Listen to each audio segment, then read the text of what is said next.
Salam dan bahagia, Bapak dan Ibu Guru. Perkenalkan, saya Antonius Trisanto Tukan, guru di SD Impres Ohe, Kabupaten Lembata, Provinsi Nusa Tenggara Timur. Pada video ini, saya akan berbagi dengan Bapak dan Ibu Guru terkait praktik baik yang saya lakukan dalam asesmen pembelajaran.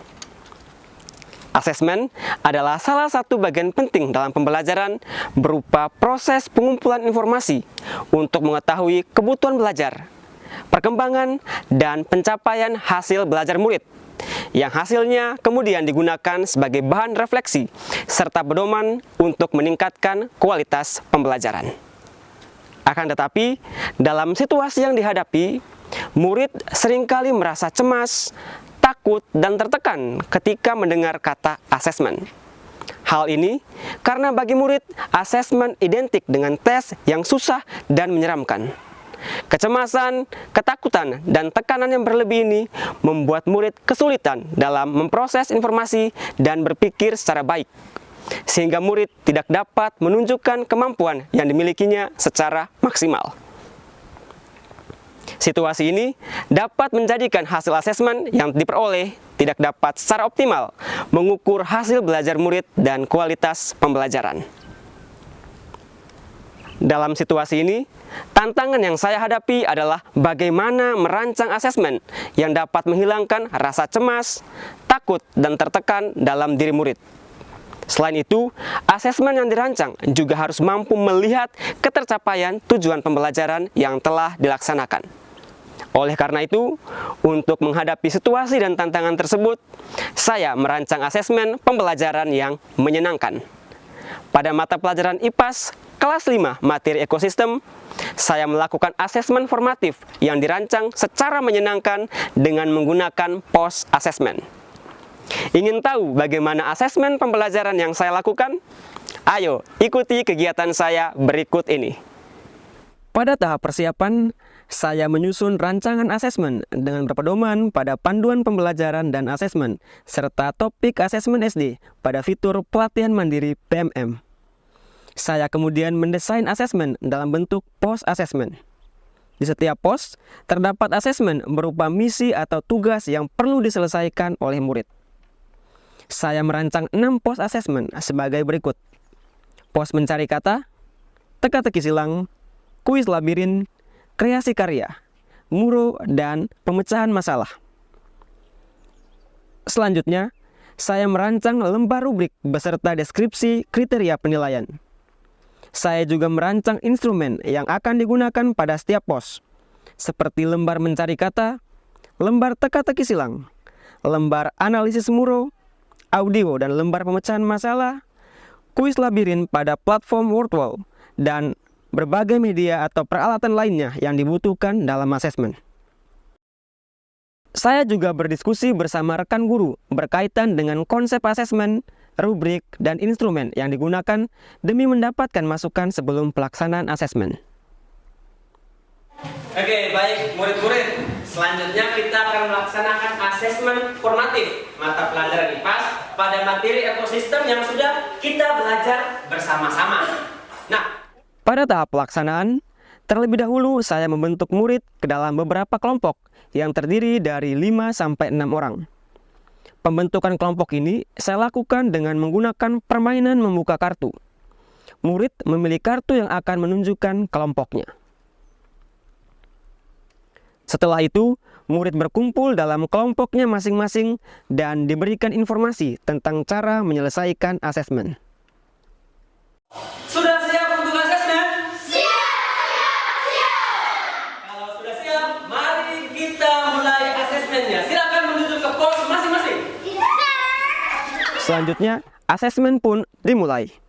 Pada pos mencari kata, murid mengamati gambar suatu ekosistem yang ada pada pos tersebut, lalu mencari kata yang merujuk pada komponen biotik dan abiotik pada gambar yang disajikan.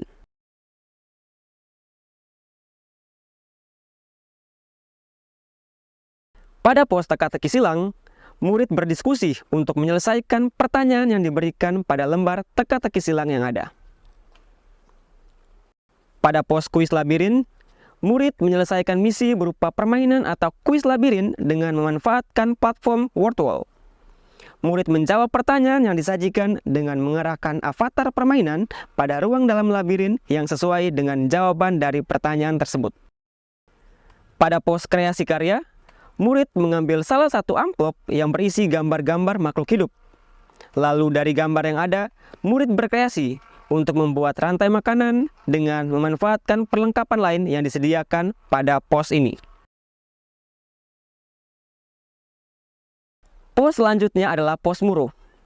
Muro sendiri merupakan salah satu kearifan lokal yang ada di desa tempat tinggal murid, berupa larangan bagi masyarakat untuk menangkap ikan atau hewan laut lainnya pada area tertentu di laut sekitar pesisir pantai desa.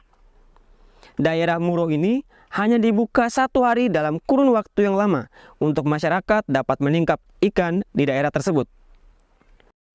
Oleh karena itu, pada pos ini, murid menganalisis hubungan dan dampak dari kearifan lokal Muro bagi ekosistem.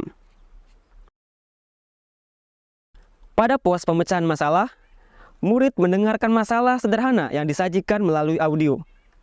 Dari masalah yang disajikan, murid berkolaborasi untuk memberikan langkah-langkah pemecahan masalah.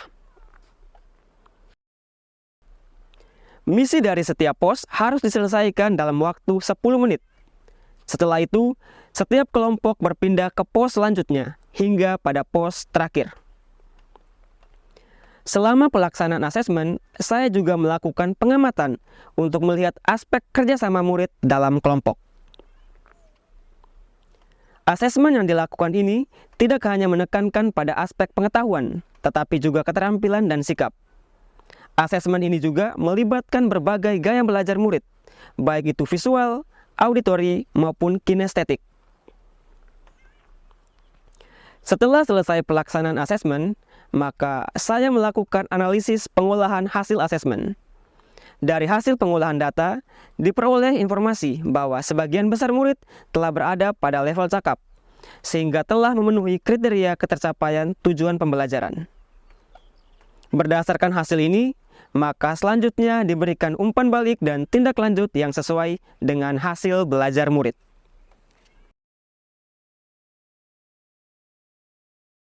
Asesmen yang dilakukan sangat seru dan menyenangkan.